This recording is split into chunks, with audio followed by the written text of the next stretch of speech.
sa malawak na taniman ng mais.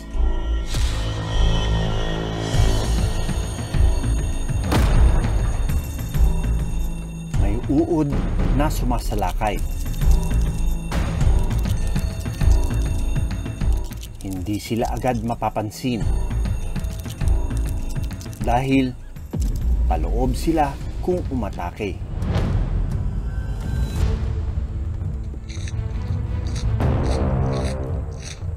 Walang isang halaman na hindi naapektuhan ng armyworm nito dahil lahat sila may tama. Maliit man, malaki ang pinsalang dala nila sa maisan.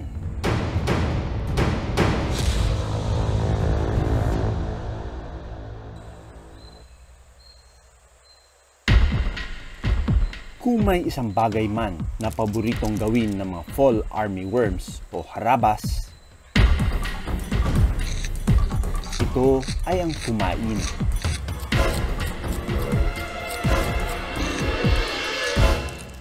Ang isang ito, sa dami ng nakain, hindi na napigilang madumi.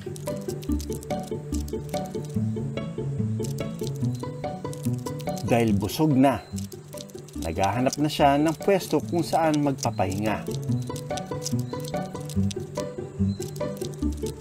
Hindi niya namalayan na nakarating na pala siya sa dulo ng halaman. Hanggang sa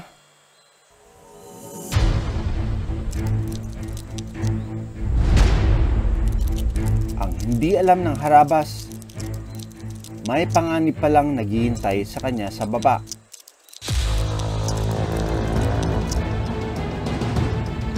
Sa di kalayuan, isang langgam ang naghahanap ng makakain.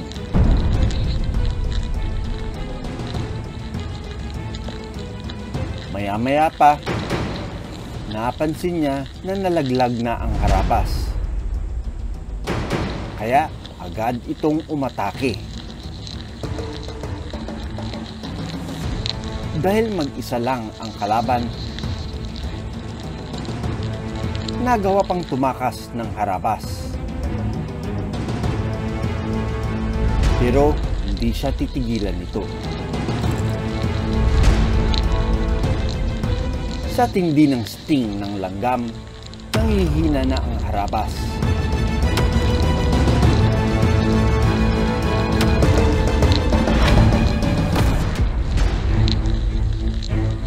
Sa tindi ng sting ng langgam, nangihina na ang harabas.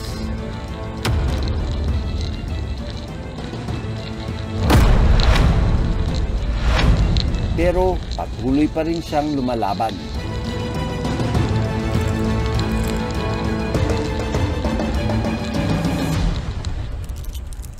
Hindi tumigil sa paggapang ang harabas. Hanggang sa nakakita siya ng halaman.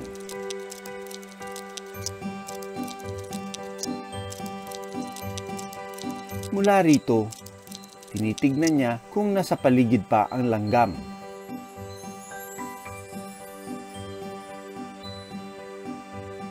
Nang masigurong ligtas na ang paligid, agad itong gumapang papunta sa mas mataas na halaman. Sa wakas, ligtas na ang harabas sa tiyak na kapahamakan.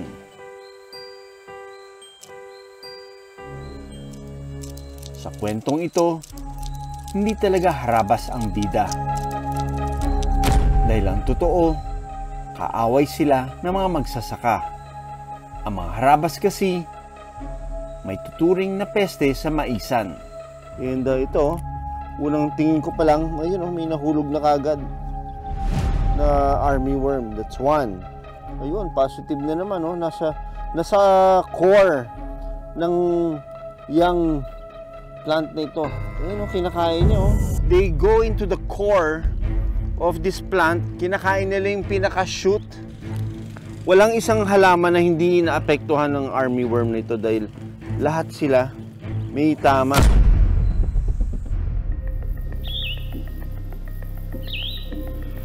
Mahigit 4 na dekada nang nagtatanim ng mais si Tatay Domeng.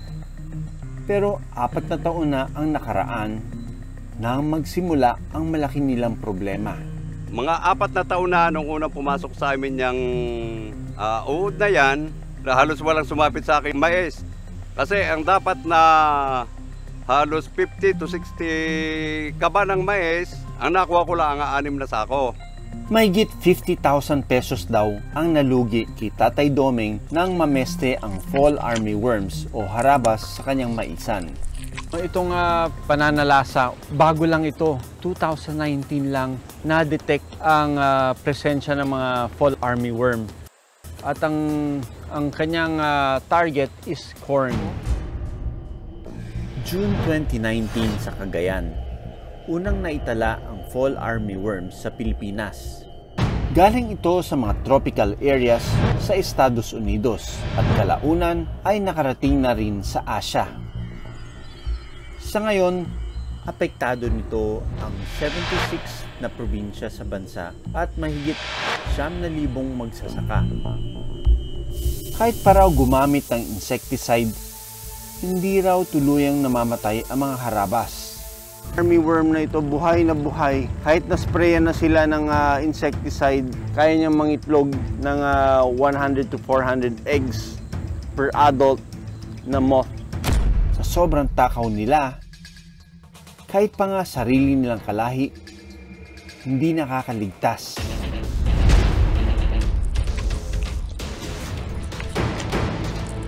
May cannibalistic behavior kasi ang fall army worms.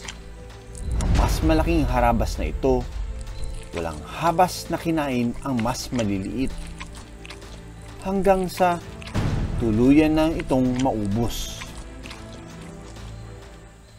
Pagkatapos ng larva stage, bababa sila sa lupa para maging pupa at saka lalabas kapag ganap ng isang moth. Sa stage na ito, pwede na ulit silang mangitlog at magparami. Ang buong life cycle ng fall army worms tumatagal lang ng halos 1 buwan.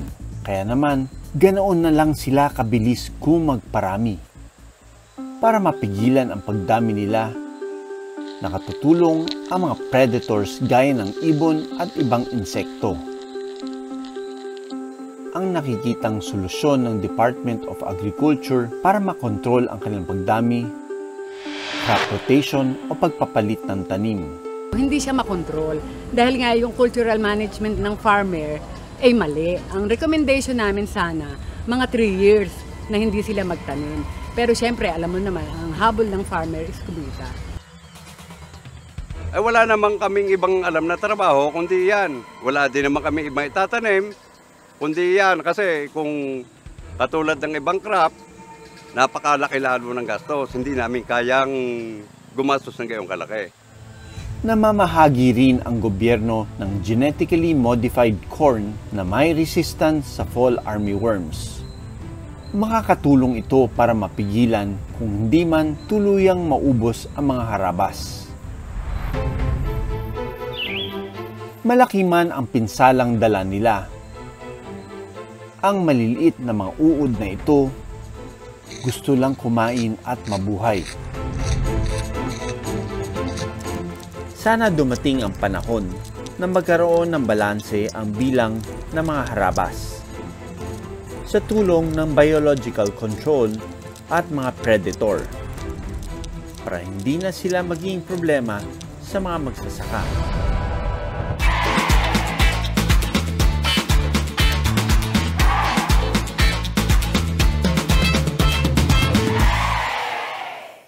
Maraming salamat sa panonood ng Born to be Wild.